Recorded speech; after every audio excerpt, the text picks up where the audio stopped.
निरन्दस्य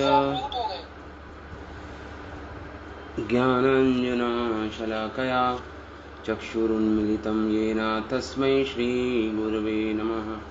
श्रीचैतन्यमनोभीष्टं स्थापितं येन भूतले स्वयं रूपकदा मह्यं ददाति स्वपदान्तिकं।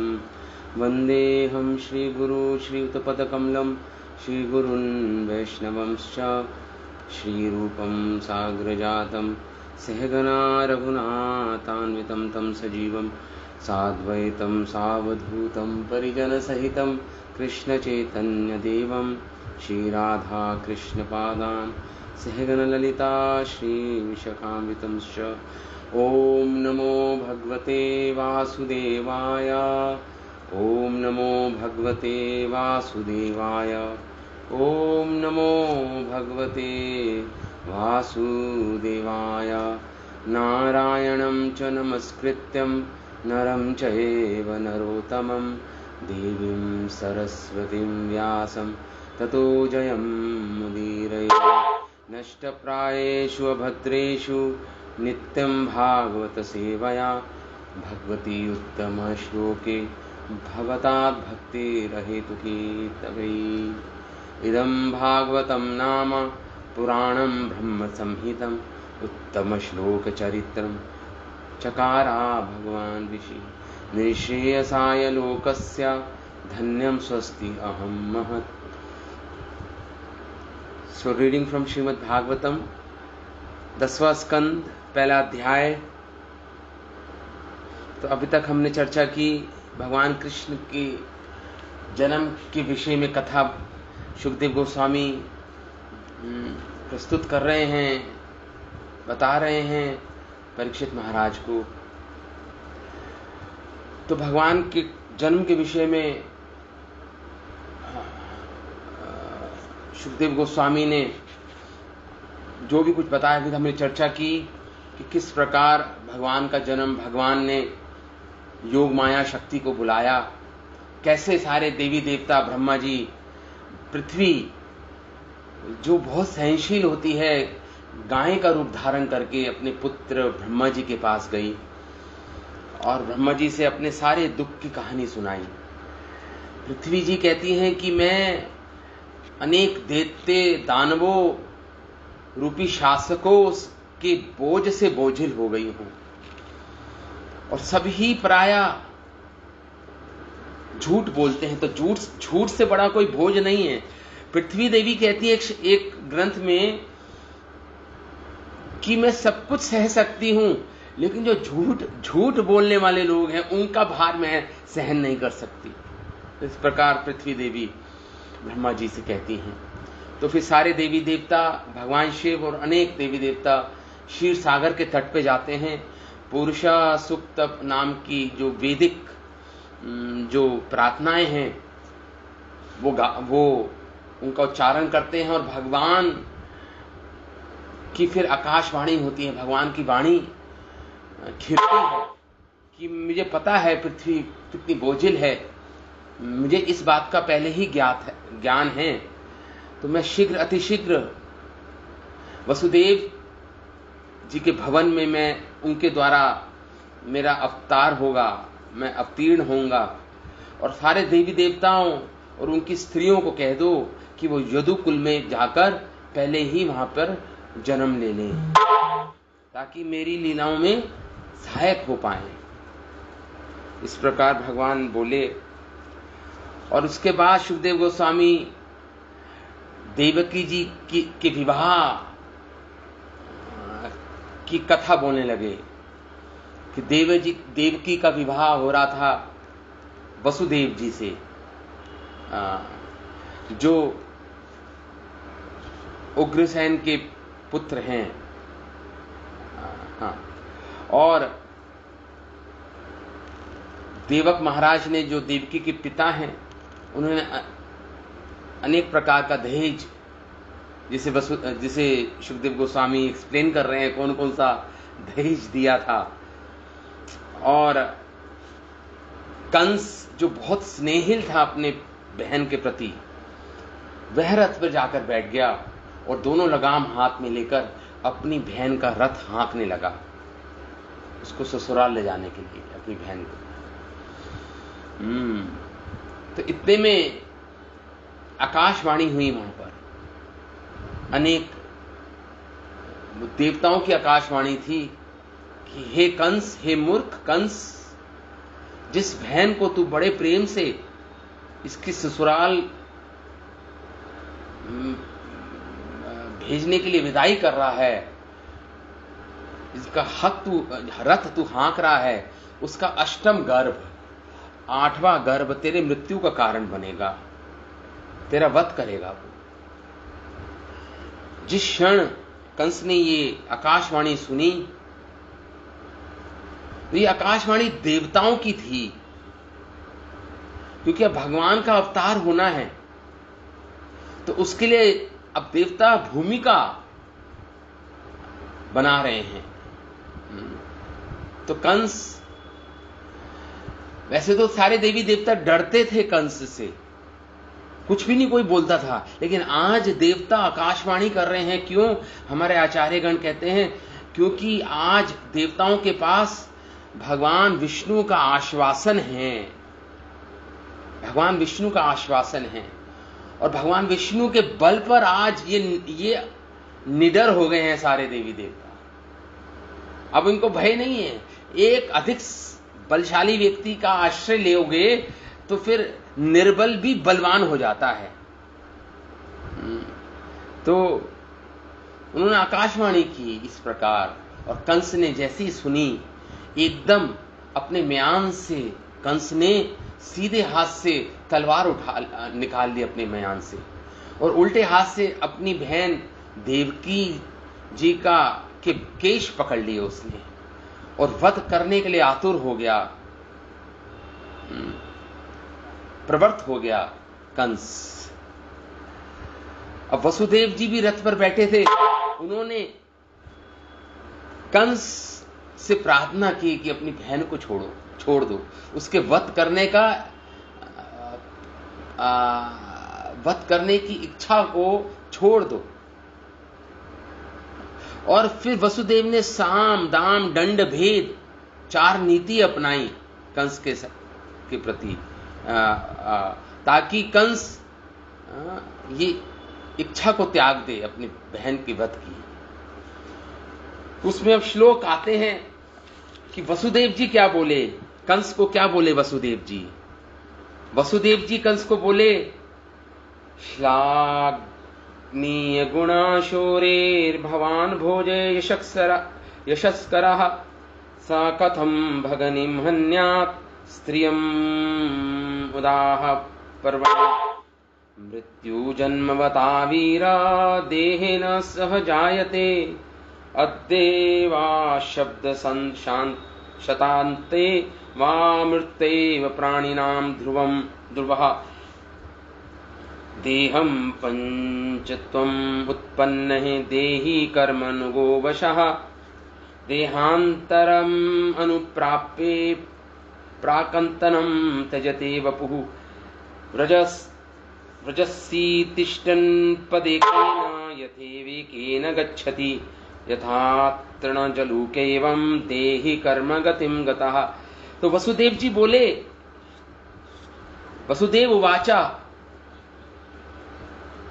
भोज यशस्कर, हे भोज कुल के थे ना कंस, तो भोज कुल के यश को फैलाने वाले, हे भोज यशस्कर शूरै श्लाघनीय गुणः।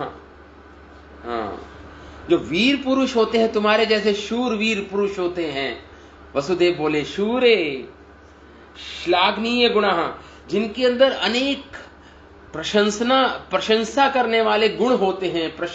तो कह रहे हैं श्लाघनीय मतलब जिनकी प्रशंसा करने वाले गुण हैं जिसके अंदर। तो कंस तुम्हारे अंदर तो बहुत गुण है, तुम शूरवीर हो, तुम्हारे अंदर प्रशंसा करने वाले अनेक गुण हैं। सह भवान कथम, सह तुम लोक में प्रसिद्ध हो, भवान आप जैसे व्यक्ति जो इतने प्रसिद्ध हैं, इतने शूरवीर हैं, इतने अपने कुल का यश फैलाने वाले व्यक्ति हो आप, उत अपवरणई, इस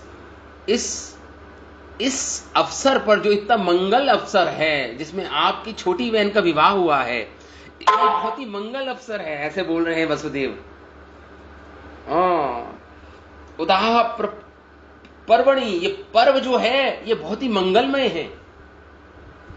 स्त्रियम भगनिम हन्यात, तुम अपनी स्त्री को, तुम एक स्त्री को, एक अबला स्त्री को, वो भी छोटी बहन, भगनिम, एक तो स्त्री है, दूसरा आपकी छोटी बहन है, भगनिम हन्यात, तुम उनकी मृत्यु के लिए प्रवृत्त हो रहे हो, उसका वध करने के लिए। वीर जन्मवताम देह सह मृत्यु जायते, कह रहे हे वीर, किसको बोल रहे हैं? कंस को बोल रहे हैं वसुदेव, हे वीर जन्मवताम, पुनः पुनः जन्म ग्रहणकारी जीव मात्र के का ही देहेन सह, शरीर के साथ, उसका शरीर की सृष्टि होती है सारे जीवों की। तुम अपनी मृत्यु से डर रहे हो, इसलिए अपनी बहन को मार रहे हो। सुनो कंस, इस संसार में सभी मृत्यु को प्राप्त होते हैं और सभी नया देह धारण करते हैं। मृत्यु जायते, जिसका जन्म होना है, जिसका जन्म हुआ है, उसकी मृत्यु निश्चित है, और मृत्यु के बाद पुनः जन्म निश्चित है। ये मृत्यु जायते अद्यवः शब्द शांतने, चाहे आज मरे चाहे 100 या 100 वर्ष बाद मरे, मृत्यु तो अवश्य भावी है। प्राणिनाम वही मृत्यु ध्रुवा, हर प्राणी की मृत्यु ध्रुव मतलब निश्चित है, निश्चित है। देह पंच तत्वम आपन्ने, और ये जो पंच भौतिक जो पंच तत्वों से ये देह बनी है, पंच तत्व, इसको जो स्वीकार करता है, कर्म नुगह अवशा, वो कर्मवश अपने एक देह को स्वीकार करता है, उसके कर्म उसको वशीभूत, उसको बलात्, उसको एक देह प्रदान करते हैं उसके कर्म। देही देहांतर प्राप्ते, और देही मतलब जीवात्मा जो इस देह में रह रहा है, वो जब देहांतर करता है, देह को बदलता है दूसरे देह में, प्राप्ते, और बिना किसी प्रयास के उसको दूसरा देह भी मिलता है, उसको दूसरा देह भी मिलता है। अनुप्राप्तम वपुः त्यज्यते, और फिर जो दूसरा देह मिलता है उसको भी त्यागता है, वो कर्मों के अनुसार, वो उसको भी त्यागना पड़ता है उसको। तो यथेव व्रजन, जिस प्रकार उदाहरण दे रहे हैं वसुदेव कंस को, जिस प्रकार कोई व्यक्ति चलता है तो एक कदम पहले आगे बढ़ाता है, जब वो स्थित हो जाता है तो फिर दूसरे कदम को उठाता है, उसी प्रकार ये देह छोड़ने से पहले ये निश्चित हो जाता है कि कौन सी दूसरी देह मिलने वाली है जीव को, देही को। ये निश्चित हो जाता है जब जाके ये देह छोड़ता है, वो पहले ये निश्चित हो जाता है, उसकी मृत्यु से पहले ही निश्चित हो जाता है कि कौन सी नई देह मिलेगी उसको, और तब उसकी तब वो ये देह छोड़ता है वो जीव। जैसे हम चलते हैं तो एक कदम उठाते हैं, पहले दूसरे कदम को टिका लेते हैं पृथ्वी पर। एकेन गच्छति यथा तृण जलुका, एक और उदाहरण दे रहे हैं वसुदेव, तृण जलुका। आपने देखा होगा जो लीच होती है, जलुका जो लीच होती है, लीच वो जब तक नए पत्ते पर, या वो जब चलती है तो दूसरा तृण को पहले पकड़ लेती है, फिर अपना पिछले पांवों को हटाती है वहां से। उसी प्रकार ये कर्म गतिगतः, कर्म के अनुरूप ये देह को धारण करके पूर्व देह को ये जीव त्यागता है। इस प्रकार वसुदेव जी बोल रहे हैं, वसुदेव जी ज्ञान दे रहे हैं।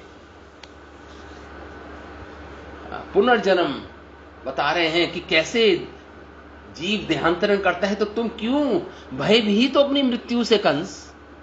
मृत्यु तो अवश्य आएगी, सबकी आएगी, अभी नहीं तो 100 साल बाद आएगी, और नया देह मिलेगा, नया देह मिलेगा। हमारे आचार्यगण श्रीधर स्वामी क्या बोलते हैं इसके बारे में, श्लोक के बारे में? आचार्यगण कहते हैं, वसुदेव जी ने कहा आपके गुण तो स्तुति करने योग्य हैं, देखिए ये साम नीति है।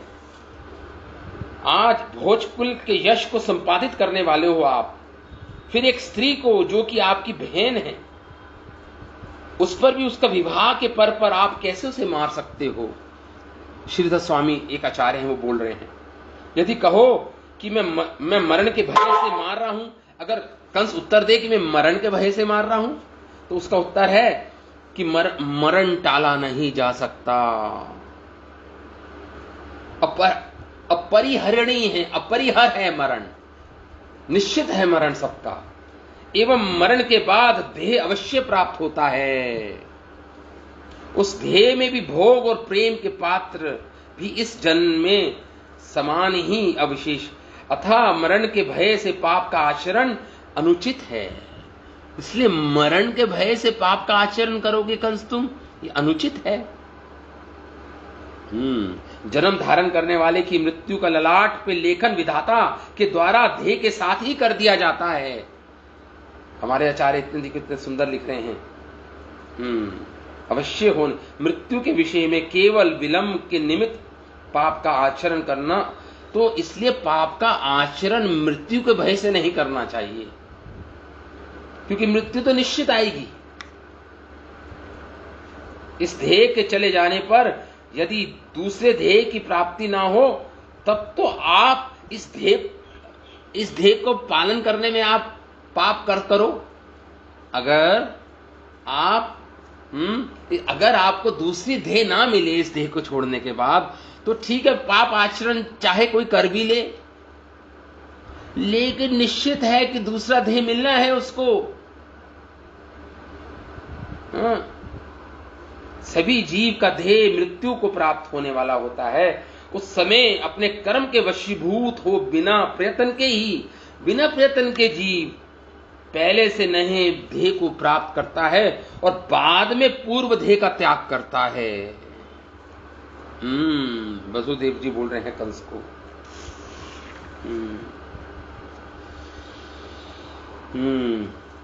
जीव गोस्वामी लिख रहे हैं कि वसुदेव जी ने, जीव गोस्वामी लिख रहे हैं, दूसरे आचार्य लिखते हैं इस श्लोक पर कि वसुदेव जी को जो बोला कंस को, श्लाघनीय मतलब प्रशंसा करने योग्य हो तुम्हारे अंदर कहीं ऐसे गुण हैं जो प्रशंसा करने योग्य हैं, श्लाघनीय हो तुम, आदर दिखाते हुए कहते हैं आप तो एक स्त्री जो कि बहन भी है, जिसके विवाह उत्सव में आप कैसे मार सकते हो? यही पूर्व वर्णित साम नीति के 5 भेद है। ये साम कहते हैं ना, साम दाम दंड भेद, साम दाम दंड भेद, ये 4 नीति हैं, नीति शास्त्र में आते हैं। साम दाम दंड भेद से किसी तरह वो समझाने का प्रयास करेंगे अब कंस को। तो पहले तो साम नीति मतलब अरे उसके गुण गाओ, साम भाव से साम नीति अपना रहे हैं पहले तो वसुदेव जी, और फिर उससे कह रहे हैं साम की नीति अपनाई, और उसके बाद भोज द्वारा कुल से संबंध साम नीति में ही आता है। बताओ संबंध क्या है? अरे ये तो तुम्हारी छोटी बहन है, तुम्हारी बहन है, ये संबंध बता रहे हैं कंस को। भोज, भगिनी, और फिर दंड बता रहे हैं भाई, भगिनी द्वारा देवकी से उसके अभेद की याद दिलाई कंस को। अरे ये तुम्हारी बहन है, याद दिलवा रहे हैं कंस को। स्त्री को कैसे मारोगे? तो साम नीति अपना रहे हैं सबसे पहले, सर्वप्रथम साम नीति अपना रहे हैं वसुदेव जी। हमारे आचार्यगण लिखते हैं कि साम नीति में 5 भेद आते हैं। साम नीति में क्या क्या आता है? एक तो संबंध बताना होता है। संबंध क्या है? दूसरा लाभ क्या है आपको, अगर आप इसे छोड़ दोगे, देवकी को नहीं मारोगे तो लाभ क्या मिलेगा आपको, ये भी साम नीति के अंदर अंतर्गत आता है। साम दाम दंड भेद। और उपकार करोगे आप बहुत बड़ा देवकी का, अगर आप उसकी प्राणों की रक्षा करते हो, नहीं उसको मारते, उपकार, ये भी साम नीति में आता है। फिर अभेद, कि आपकी छोटी बहन है, अभेद है, आपसे भेद नहीं है इसका। एवं गुण, उसका गुणगान करना उस व्यक्ति का। ये 5 प्रकार के सामों में प्रथम गुण कीर्तन नाम साम का वर्णन किया जाता है। श्लाघनीय शब्द उसी का सूचक है। और फिर बताया जाता है कि अगर ऐसी देवकी को मारने पर तुमको जो दुर्यश और परलोक में नरक की प्राप्ति होगी, मतलब दृष्ट और अदृष्ट उसका फल बता रहे हैं। मतलब ये भी होता है बताना कि अगर तुम मारोगे तो अपयश की प्राप्ति होगी कंस तुम्हें, और अगले जन्म में तुम्हें कंस के द्वारा तुम्हें क्या होगा, तुम्हें यातना मिलेगी। उसे बोलते हैं अदृष्ट, इसे बोलते हैं भेद। ये भेद है, ये साम नहीं है, ये भेद है। भेद भी बता रहे हैं, भेद, साम दाम दंड भेद। भेद का मतलब ये हुआ बताना कि तुम अपनी बहन का वध करोगे तो तुम्हारा यश चले जाएगा सारा, और अगले उसे तो बोलते हैं जो दिखने में आएगा, दृष्ट, जो सामने दिखने, और जो नहीं दिखने में आएगा वो क्या है। ऐसा करने से तुम्हें यम के द्वारा तुम दंडनीय बन जाओगे, दंड मिलेगा यम के द्वारा तुम्हें। यह है अदृष्ट, ये भेद नीति है, भेद नीति है। ये सब बता रहे हैं वसुदेव जी कंस को। तो साम और भेद दोनों नीति से भी जब कंस देवकी के वध से निवृत्त नहीं हुआ, अब अड़ीग था, कि नहीं मैं हत्या करूं अपनी बहन की, तब युक्ति पूर्वक प्रबोध करते वसुदेव बोले, हे राजन, यदि आप मृत्यु भय से इसको मारना चाहते हो तो मृत्यु तो कभी टाली नहीं जा सकती, मृत्यु तो कभी टाली नहीं जा सकती। मृत्यु जन्मता, जीवों की जन्म मृत्यु होती ही नहीं, निश्चित होती है।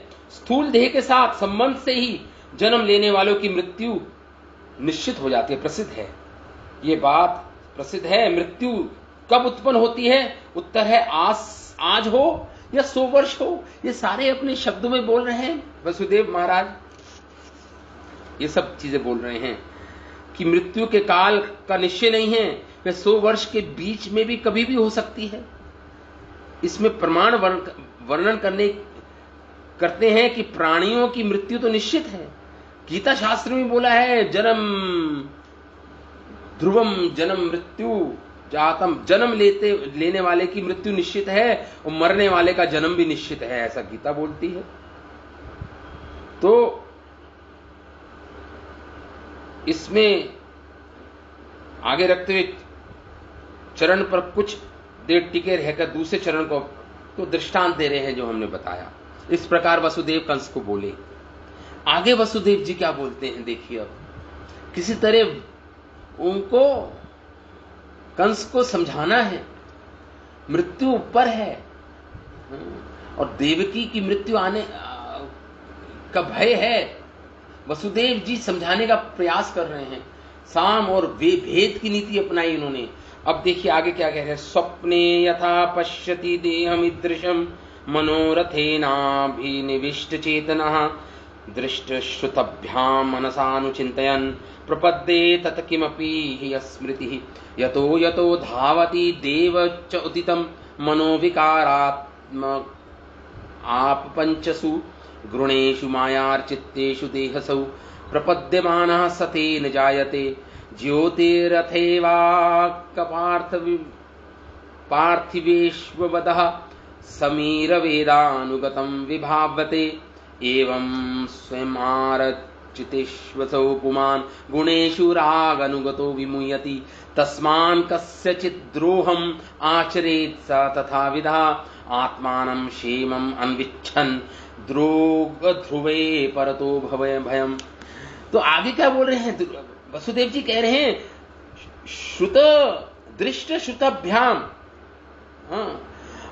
ऐसा देखने में आता है और शास्त्रों से सुनने में भी ऐसे आता है कि इंद्रियों द्वारा संचित जो संस्कार होते हैं, मनसा मन के द्वारा अनुचिंतन, जो आप क्या कह रहे हैं, जैसे कोई व्यक्ति जागृत अवस्था में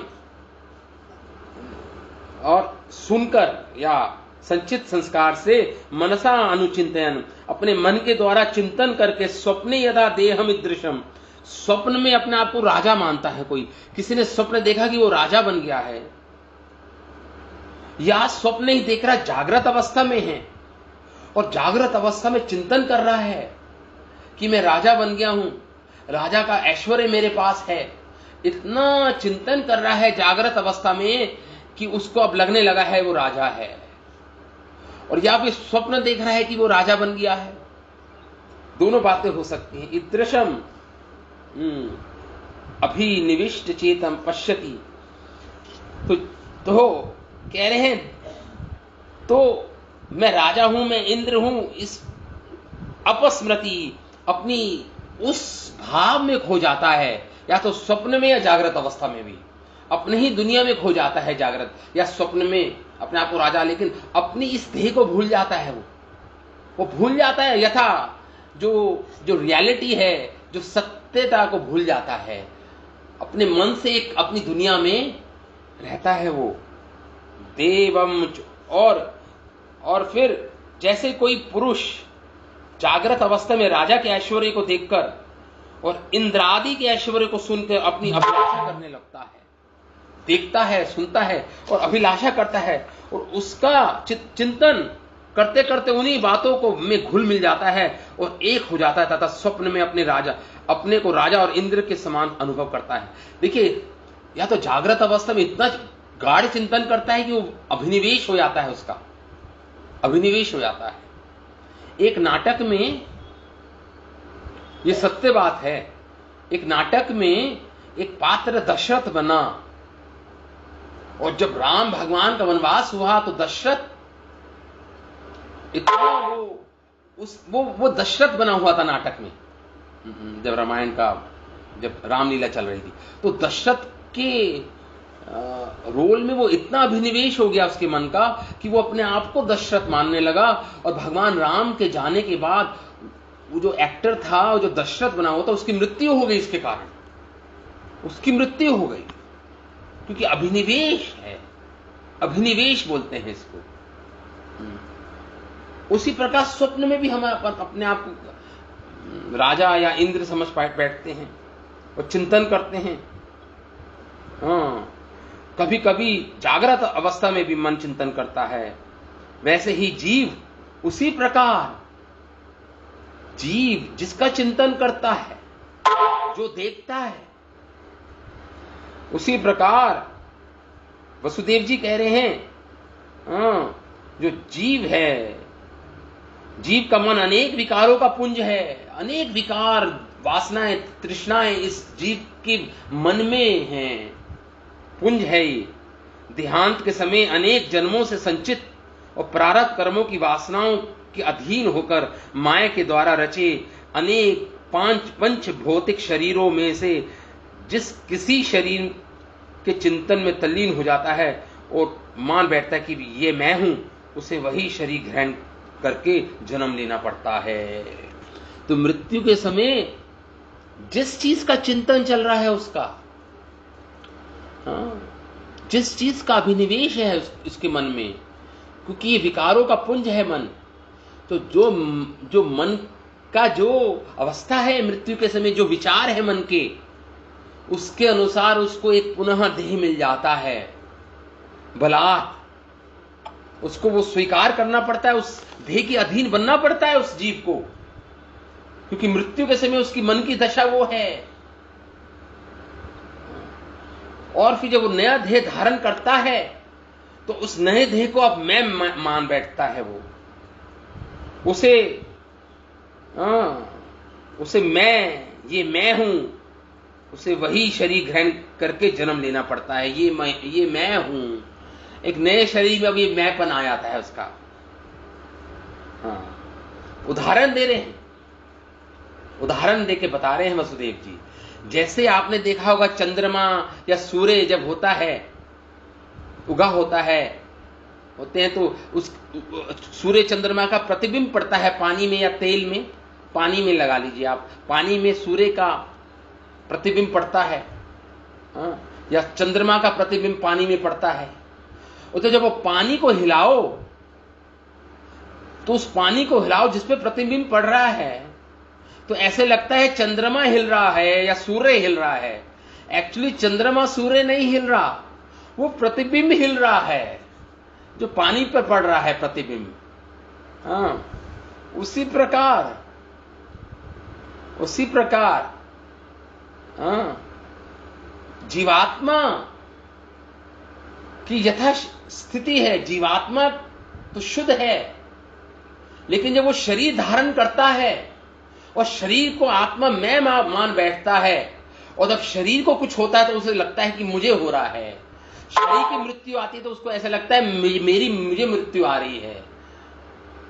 वो शरीर के साथ जो उसका एक पना हो जाता है, एक आत्म हो जाता है, मान बैठता है ऐसे झूठे ही कि मैं ये शरीर हूं। जीवात्मा का ये कोरा ज्ञान है जीवात्मा का कि मैं ये शरीर हूं। और शरीर को कुछ होता है तो उसे लगता है मुझे कुछ हो रहा है, मुझे मृत्यु प्राप्त होगी।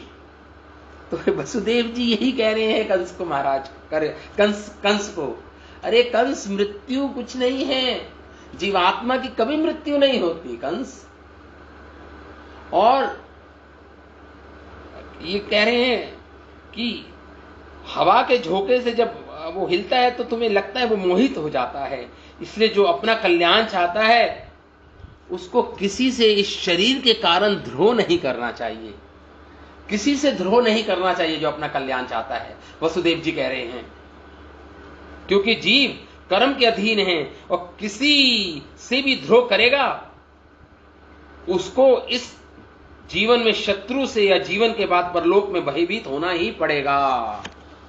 अपने शरीर के कारण किसी से द्रोह करता है कोई जीव, तो इस जन्म में भय होगा, उसको भयभीत रहेगा वो, क्योंकि द्रोह कर रहा है, वो अपने आप को शरीर मान रहा है। और मृत्यु के बाद भी इसको यमराज का भय रहेगा। वसुदेव जी कह रहे हैं भयभीत होना ही होगा। इसलिए कंस, अपनी ये द्रोह की भावना अपनी छोटी बहन के प्रति त्याग दो। कंस, त्याग दो अपनी ये द्रोह की भावना। श्रीधर स्वामी क्या कह रहे हैं इस श्लोक पर?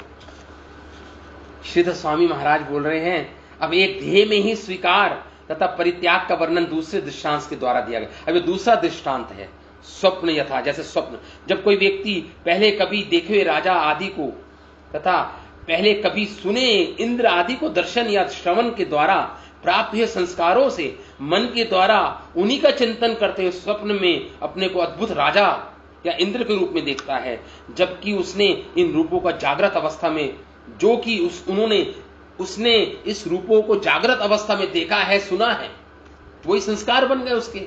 जो हम देखते हैं, जो सुनते हैं, वो हमारे संस्कार बन जाते हैं। और फिर संस्कारों के चश्मे के द्वारा हम संसार का एनालिसिस करते हैं, इसको देखते हैं, संसार को संकल्प विकल्प करते हैं, मन में जो आते हैं, वो जो संस्कार है ना हमारे, उसके चश्मों के द्वारा आप वो जो संस्कार का चश्मा है आपकी आंखों के सामने, उसके द्वारा आप संसार में निर्णय लेते हो, आपकी एक पर्सनालिटी बनती है, वो संस्कारों के कारण। तो एक क्षण बाद ही तो ये अभिमान रहता है उसको कि भाई मैं ये हूं, मैं हूं। इसी प्रकार जीव भी नए शरीर के अनुसार कार्य अभिमानों को स्वीकार करता है और पूर्व जन्म के कार्य अभिमान को भुला देता है। जब नया शरीर मिलता है तो फिर उसको अभिमान आ गया कि मैं शरीर हूं, और फिर नए कार्य करता है नए शरीर से, और जो पहले पूर्व किए कार्य हैं उसे भूल जाता है, और जो पूर्व में जो उसको अभिमान था कि मैं देह हूं, वो अभिमान भी टूट जाता है उसका। यही चल रहा है जीव की, यही कहानी है।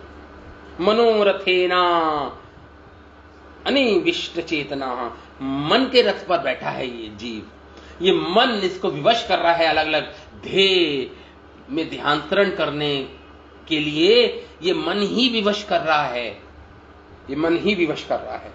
यहां पर व्यक्ति ने जागृत अवस्था में जो देखा उसके संस्कार से उसको तन्मयता हो गई, उस अभिमान हो गया उसमें। किसी कारणवश जीव की पूर्व ध्येय की अत्यंत विस्मृति मृत्यु कहलाती है। जब वो पूर्व अभिमान पूर्व कर्म भूल गया तो उसको मृत्यु बोल देते हैं, बस मृत्यु तो ये है।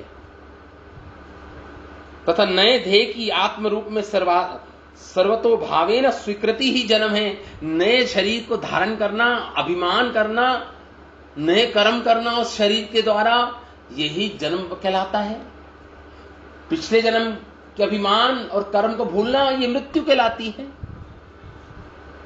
नए विषय की स्वीकृति उसी प्रकार होती है जैसे स्वप्न में कोई जैसे कोई स्वप्न देखता है तो उसमें अनेक अनेक उसको चित्रण दिखाई देते हैं, उसे स्वप्न में मनोरथ। यही यदि कोई प्रश्न करे कि कर्म अनेक प्रकार के ध्येयों के कारण होते हैं, तब कोई भी ध्येय मिल जाना चाहिए था, परंतु ध्येय को ध्येय विशेष ही प्राप्त क्यों होती है?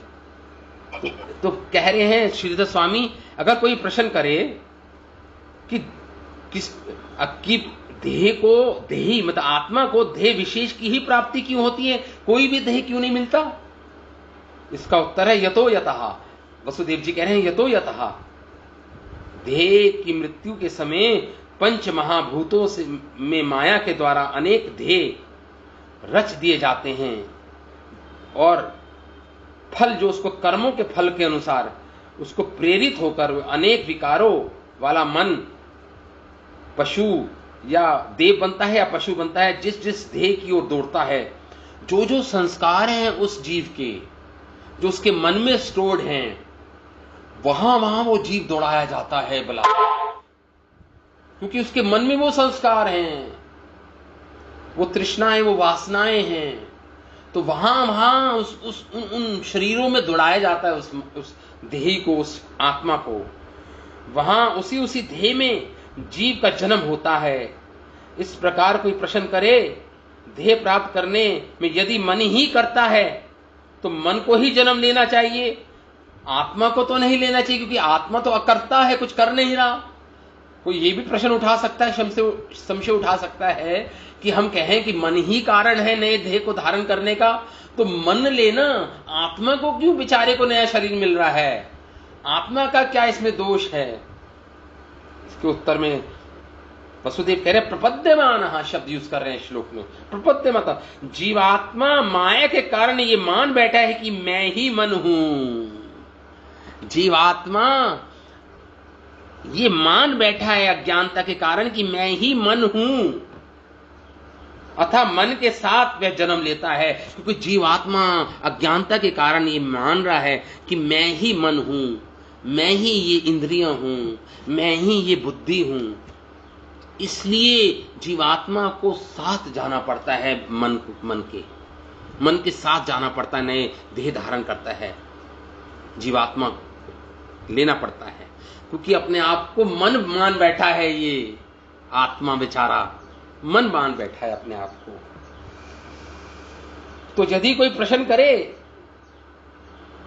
कि ठीक है, कोई ना कोई ध्येय तो उत्पन्न होता ही है, तथापि इस अति प्रिय राजा के ध्येय की रक्षा के लिए अनुचित कार्य भी किया जा सकता है। अगर कंस कहे ठीक है तुम ये कह रहे हो, लेकिन मैं तो इस जन्म में राजा हूं ना, तो राजा हूं तो राजा के शरीर को तो मुझे रक्षा करनी चाहिए। इस शरीर की तो मैं अपने बहन का वध कर रहा हूं अपने शरीर की रक्षा करने के लिए, और मैं राजा हूं, मुझे राजा का भोग मिला इस जन्म में, तो क्या मैं क्या अनुचित कर रहा हूं इसमें? मैं तो राजा हूं ना, कंस कहता है। तो उत्तर है, यहां पे शब्द आया है, ठीक है, ऐसा भी अविद्या के कारण संभव है, परंतु ये उचित नहीं है, ऐसा सोचना उचित नहीं है, हमारे आचार्यगण कह रहे हैं। ज्योतिर्तथैव, उदाहरण जैसे चंद्रमा या सूर्य, जब उनका प्रतिबिंब पड़ता है जल या तेल में, तो प्रतिबिंब स्थित होता है, उसी समय वायु चलने पर चंद्रमा प्रतिबिंब में कंपन होता है और प्रतीत होने लगता है। इसी प्रकार अपनी अविद्या से रचित ध्येय में अनुराग के कारण प्रविष्ट जीव, अपनी अविद्या के कारण, अपने अनुराग के कारण जीव जब किसी ध्येय में प्रविष्ट करता है और ये मानता है कि ये ध्येय मैं हूं, वह अभिनिवेश प्राप्त कर लेता है। इस प्रकार ध्येय मन भी के अभ्यास के कारण आत्मा का जन्म कह दिया जाता है, लेकिन होता नहीं है। जैसे प्रतिबिंब हिल रहा है लेकिन सूर्य चंद्रमा नहीं हिल रहे, उसी प्रकार ध्येय का, आत्मा का जन्म ही नहीं होता। ना जायतो म्रियते वा कदाचिन, गीता, ना तो आत्मा का जन्म होता है ना मृत्यु होती है आत्मा की। लेकिन क्योंकि आत्मा अपने आप को मन मान बैठा है, अपने आप को शरीर मान बैठा है, तो जब शरीर का मरण होता है तो आत्मा को लगता है मेरा मरण हो गया। जब नए शरीर का धारण, जब नया शरीर मिलता है तो आत्मा को लगता है मैं अब नया शरीर हूं। ये जैसे प्रतिबिंब का उदाहरण दे रहे हैं, प्रतिबिंब नहीं, सूर्य चंद्रमा नहीं हिलते, प्रतिबिंब हिलता है केवल। उसी प्रकार ध्येय में विकार आते हैं, आत्मा में कोई विकार नहीं आते। लेकिन समस्या यह है कि आत्मा अपने आप को मन मान बैठा है, अपने आप को शरीर मान बैठा है। समस्या है मान बैठने की अज्ञानता के कारण, नहीं तो आत्मा के अंदर तो कोई विकार नहीं है। आत्मा की ना तो मृत्यु होती है ना जन्म होता है आत्मा का। यही यहां पे हमारे आचार्यगण बोल रहे हैं। मैं ये देह हूं, ये अभिनिवेश हो जाता है इस आत्मा को, बेचारे को। इस प्रकार ध्येय आदि के अध्यास के कारण आत्मा का जन्म कह दिया जाता है, लेकिन होता नहीं है, कह दिया जाता है ऐसा। तत्वतः आत्मा ही मन के साथ जन्म ले लेता है, इसलिए आत्मा विवश हो जाता है मन के साथ जाने में, क्योंकि आत्मा अपने आप को वो मन मान रहा है और मन जाता है दूसरे शरीर में। मन के अंदर विषय वासना है, दुर्वासनाएं हैं, तृष्णाएं हैं, अनेक प्रकार के कर्म स्टोर्ड हैं मन के अंदर। और क्योंकि आत्मा अपने आप को मन मान रहा है, इसके कारण आत्मा मन के साथ दौड़ता है नए शरीर में। आत्मा भी दौड़ता है, प्रवेश करता है नए शरीर में मन के साथ साथ। हमारा तत्वतः आत्मा ही मन के साथ जन्म ले लेता है। इस प्रकार जड़ देह और आत्मा को यह भ्रम हो जाता है कि मैं चेतन आत्मा हूं, और आत्मा को भ्रम हो जाता है। देखिए, इस देह को यह भ्रम है कि एक्चुअली मैं ही हूं सब कुछ। ये मन और ये देह, इन इंद्रियों को ये भ्रम है कि मैं ही हूं सब कुछ, मैं ही सर्वे सर्वा हूं, और अपना आत्मा मान बैठता है ये मन और देह। जैसे उदाहरण, जैसे कोई मालिक है अंदर जाके सो गया और उसने दो नौकर को दरवाजे पे खड़ा कर दिया कि देखो कोई आए तो प्रवेश ना करने देना, या कोई वीआईपी आए तो मुझे जगा देना। तो मालिक सो गया, अब तो जो भी आए, ये जो दो नौकर है ये प्रवेश नहीं करने दे रहे मालिक के कमरे में, चाहे कोई वीआईपी भी आ रहा हो, कोई बहुत ही इंपॉर्टेंट पर्सन। क्यों? अपने आप को ये दोनों मालिक बन बैठे, ये दोनों ही, हाँ, दोनों मालिक ही बन बैठे, नौकर मालिक ही बन बैठे। उसी प्रकार ये जड़ देह और ये इंद्रियां मालिक बन गई। ये कह रही हम आत्मा हैं, हम ही मालिक हैं इस शरीर के, और आत्मा बेचारी अपने आप को, तो ये जड़ और देह अपने आप को आत्मा मान रही हैं, और जो आत्मा है वो अज्ञानता के कारण अपने आप को जड़ देह और इंद्रियां मान रहा है। देखो दोनों क्या हो रहा है, इंद्रियां और मन जो जड़ वस्तु है अपने आप को चेतन वस्तु मान रही है, वो है आत्मा। और जो आत्मा चेतन वस्तु है, अज्ञानता के कारण वो अपने आप को मन और इंद्रियां मान रही है। मतलब आत्मा अपने आप को नौकर मान रही है और नौकर अपने आप को स्वामी मान रहे हैं। उल्टा ये सब चल रहा है, ये सब चल रहा है। वसुदेव जी यही समझा रहे हैं कंस को। इस प्रकार परस्पर धर्मों का अध्यास होने पर धर्म आत्मा में प्रतीत होने लगते हैं और फिर आत्मा अपना स्वधर्म भूल जाता है कि वो भगवान का नित्य दास है, प्रेमास्पद संबंध है, हमारा सनातन संबंध है इस जीवात्मा का भगवान कृष्ण से, सब भूल जाता है। अपने आप को ध्येय मानता है और इंद्रियों को में अपनी पहचान बनाता है वो। तो एक राजा और एक शूकर के देहों, एक राजा, तो यहां पे कह रहे हैं हमारे आचार्यगण, अगर कंस कह रहा है कि मैं राजा का देह है, अरे क्या अंतर है राजा और एक सूबर के देह में? वो भी पंच महाभूत से बनी है, राजा का शरीर भी पंच महाभूत से बना है, दोनों की मृत्यु होनी है, तो क्या अंतर है राजा के देह में और एक शूकर के देह में? कोई अंतर नहीं है। अतः मृत्यु को रोकने का प्रयत्न करना व्यर्थ ही कहलाएगा, वसुदेव कह रहे हैं कंस को। इस प्रकार साम नीति के उपाय का उपसंहार करते हुए अब वसुदेव जो ये सब समझा रहे हैं, ये उसे बोलते हैं भेद नीति। भेद, पहले साम नीति अपनाई और अब भेद नीति अपना रहे हैं ये कहकर वसुदेव जी कि मृत्यु तो अवश्य भावी है, निश्चित आनी है। तुम अपने आप को ध्येय क्यों मान रहे हो? जो तुम्हें वो कंस कह रहा था मैं राजा का ध्येय, अरे ध्येय, राजा का ध्येय और सूबर के ध्येय में कोई अंतर नहीं, कोई भिन्नता नहीं। और दूसरा, अगर जो भोग तुम्हें राजा के ध्येय में करने हैं तो अगले जन्म में वो भोग तुम्हें किसी दूसरे ध्येय में भी, दूसरा जो ध्येय मिलेगा हो सकता है वो भी राजा का मिले। भोग करने की इच्छा है तो दूसरे ध्येय में कर लो, इतने घबराने की क्या बात है अपनी मृत्यु से? ऐसा वसुदेव जी कह रहे हैं कंस को। इतना इतना इतना चिंतित होने की क्या बात है अपनी मृत्यु से?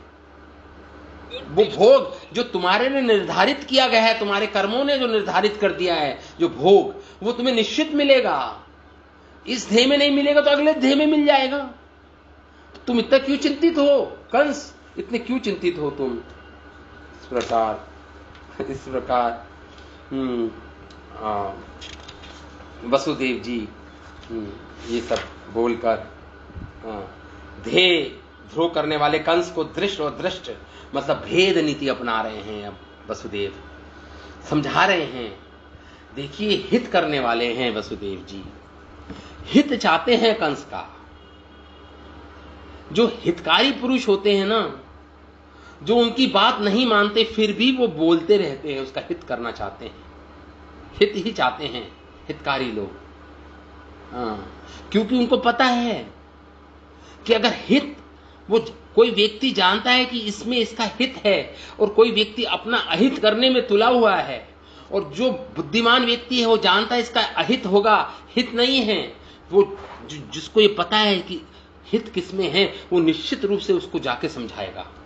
अगर वो नहीं समझाए, जो हितकारी पुरुष है, अगर वो अहित करने वाले व्यक्ति को नहीं समझाए तो उसको पाप चढ़ेगा, उस पे पाप, उसको वो पाप को भोगना पड़ेगा उसको। क्यों? क्योंकि वो हित जानता था फिर भी उसने कुछ नहीं बोला उसको, फिर भी कुछ नहीं समझाया उसको, तो उसको पाप चढ़ेगा। जिस प्रकार उदाहरण मैं देता हूं, जिस प्रकार द्रौपदी जी का जब चीरहरण हुआ तो द्रौपदी ने भरी सभा में बोला, आप मुझे बताइए, भीष्म पितामह थे, द्रोणाचार्य थे, कौन, सब वरिष्ठ लोग वहां पे बैठे थे। द्रौपदी ने बोला, क्या मैं कौरवों के द्वारा धर्म पूर्वक जीती गई हूं? क्या ये धर्म है? क्या जो मुझे जीता गया है कौरवों के द्वारा, क्या ये धर्म पूर्वक था? क्या द्रौपदी ने बोला था। उस समय सब मौन थे, सब मौन थे, केवल विदुर जी बोले थे। उस समय केवल विदुर ने बोला था कि जिनको धर्म और अज्ञान और अधर्म की विभिन्नता के गूढ़ रहस्य को जो जानते हैं, जिनके अंदर इतनी विवेक बुद्धि है कि धर्म और अधर्म क्या है, जो जानते हैं, फिर भी अगर वो अधर्म होते हुए देखते हैं तो वह भी पाप के भागी बनते हैं, वह भी पाप के भागी बनते हैं। विदुर जी ने बोला था ऐसा, उस समय भरी सभा में बोला था विदुर जी ने। तो यहां पे हमारे आचार्यगण ये सारे चीजें जब बोली ये सारा ज्ञान देने का प्रयास कर रहे हैं। इसे भेद नीति बोलते हैं। कंस को विद वसुदेव।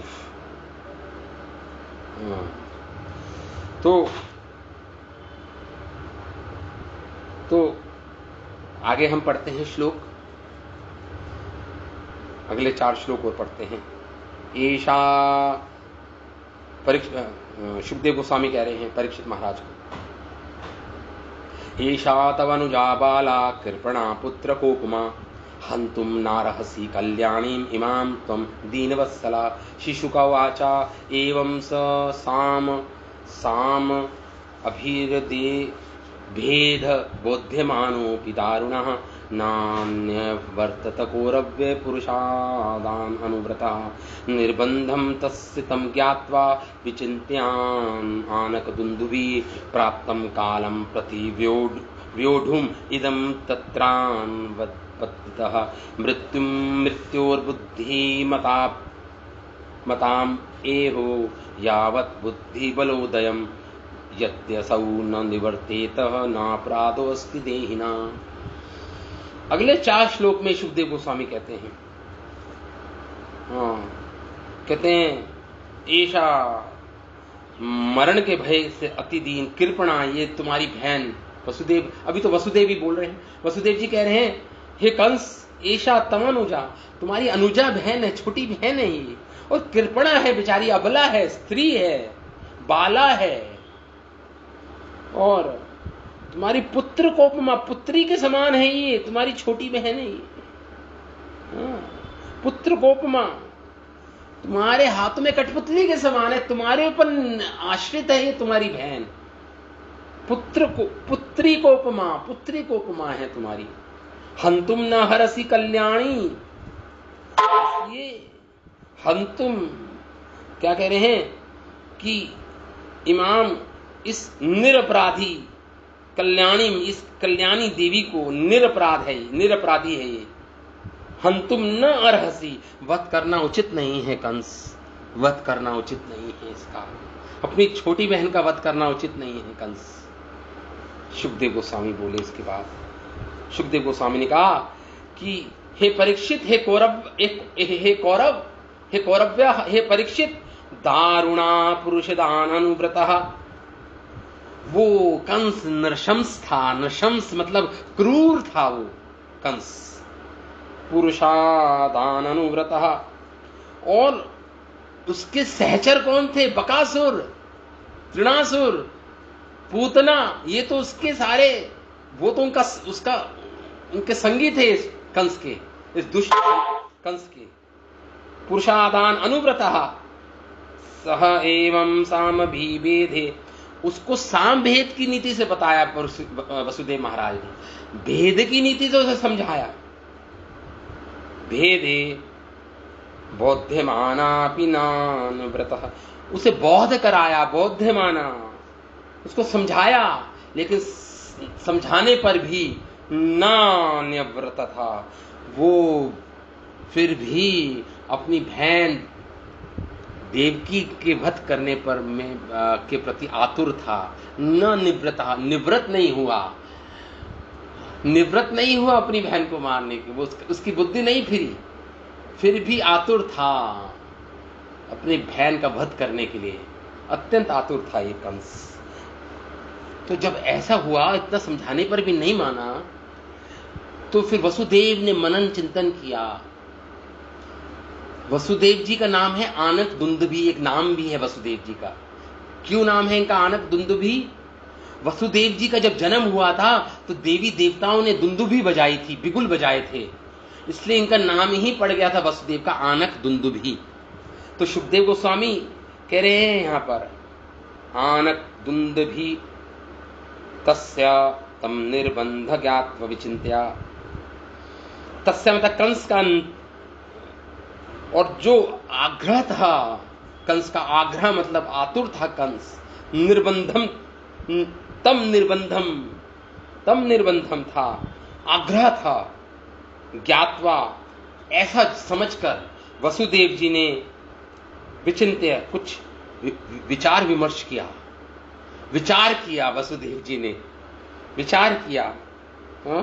विचार किया एवं साम भी, अच्छा, प्रतिवोड्युम, कि कैसे मैं प्रतिकार करूं, कैसे रोकूं मैं कंस को। तो प्रतिवोड्युम तब इदम अनुपद्यतः, और एक मन में एक विचार, एक निर्णय ले लिया। वसुदेव जी ने मन में एक निर्णय ले लिया। क्या निर्णय था?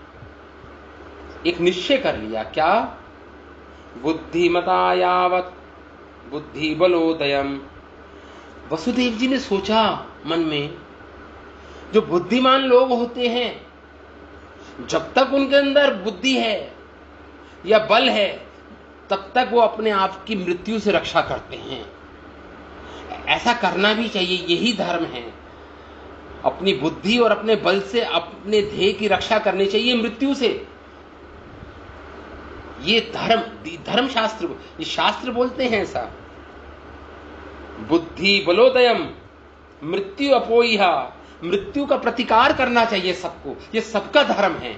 जब तक बल है, जब तक बुद्धि है, मृत्यु से बचना चाहिए, रक्षा करनी चाहिए हमें, हम सबको अपनी मृत्यु से।